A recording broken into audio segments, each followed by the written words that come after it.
Bismillahirrahmanirrahim. Assalamualaikum warahmatullahi wabarakatuh. Ma'rifatullah bagian kelima. Tauhidullah, mengesahkan Allah. Membahas mengenai tauhid tentunya tidak akan terlepas dari kata liya buduni Az-Zariyat ayat ke-56.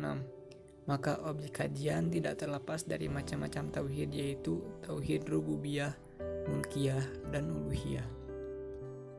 Tauhid secara bahasa Arab merupakan bentuk masdar dari fi'il wahada yuwahidu dengan huruf H ditasydid yang artinya menjadikan sesuatu satu saja. Syekh Muhammad bin Shalih Al-Utsaimin berkata, makna ini tidak tepat kecuali diikuti dengan penafian, yaitu menafikan segala sesuatu selain sesuatu yang kita jadikan satu saja, kemudian baru menetapkannya. Tauhid rububiyah adalah mentauhidkan Allah dalam kejadian-kejadian yang hanya bisa dilakukan oleh Allah, serta menyatakan dengan tegas bahwa Allah Ta'ala adalah Rabb, Raja dan pencipta semua makhluk, dan Allah lah yang mengatur dan mengubah keadaan mereka. Al-Jadid Syarh Kitab Tauhid 17. Tauhidkan atau mengesahkan Allah melalui ciptaannya adalah mengakui Allah sebagai satu-satunya Khalik. Tidak ada yang mengiringi atau membanyu Allah dalam segala penciptaannya, seperti Allah menciptakan langit, bumi beserta isinya.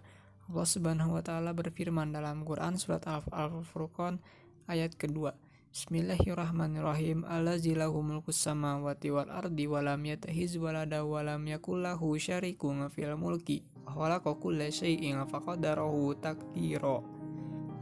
Yang artinya, yang kepunyaannya lah kerajaan langit dan bumi, dan dia tidak mempunyai anak dan tidak ada sekutu baginya dalam kekuasaannya, dan dia telah menciptakan segala sesuatu dan dia menetapkan ukuran-ukurannya dengan serapi-rapinya.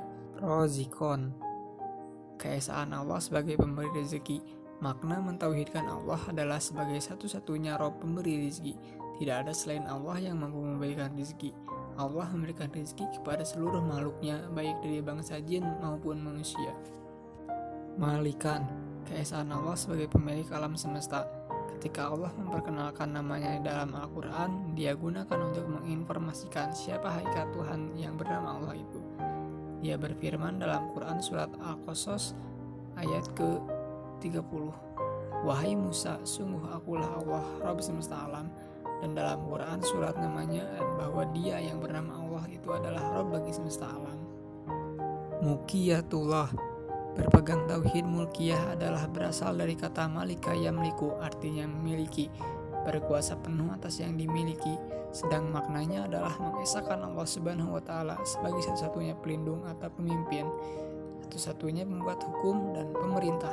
Allah berfirman Quran surat An-Nas ayat kedua, Bismillahirrahmanirrahim. Malikin nas, raja manusia. Waliyan, pelindung dan pemimpin. Allah adalah pelindung dan pemimpin bagi seluruh makhluk di alam semesta. Allah berfirman Quran surat Al-A'raf ayat 196, Inna wali Allahu allazi nazalal kitaba wa huwa yatawallas sholihin. Artinya, sesungguhnya pelindungku ialah yang telah menurunkan Alkitab atau Al-Quran, dan dia melindungi orang-orang yang soleh. Hakim, pembuat hukum. Sebagai Tuhan yang satu dan tidak memiliki tandingan, maka Allah bertanggung jawab sebagai pembuat hukum dan menjalankan kepemimpinannya di alam semesta berupa Alkitab. Allah menurunkan kitab-kitab dan Al-Quran sebagai suatu aturan yang harus dijalankan dan menjadikannya sebagai pedoman dalam menjalankan kehidupan. Amiron, pemerintah. Sebagai Khalik dan Hakim, Allah berhak untuk menurunkan Rasul-Rasul serta menetapkan hukum. Maka Allah sendirilah yang menentukan sistem pemerintahan yang sesuai dengan perintahnya.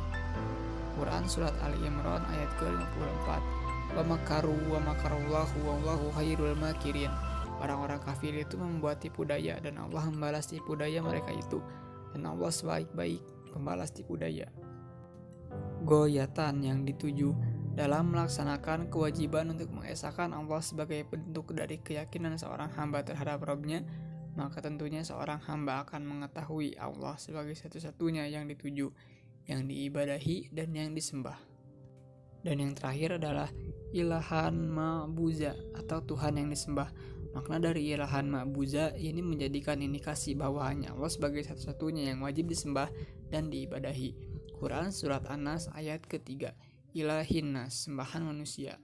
Allah Subhanahu wa Ta'ala adalah satu-satunya sembahan yang berhak untuk disembah. Ya la ma'buda illallah. Allah Subhanahu wa Ta'ala berfirman dalam Quran Surat Luqman yang artinya, demikianlah karena sesungguhnya Allah dialah sesembahan yang hak dan benar, dan sesungguhnya apa saja yang mereka sembah selain Allah itulah sembahan yang batil. Mungkin cukup sekian dari saya, kurang lebihnya mohon maaf. Wabillahi taufiq wal hidayah. Wassalamualaikum warahmatullahi wabarakatuh.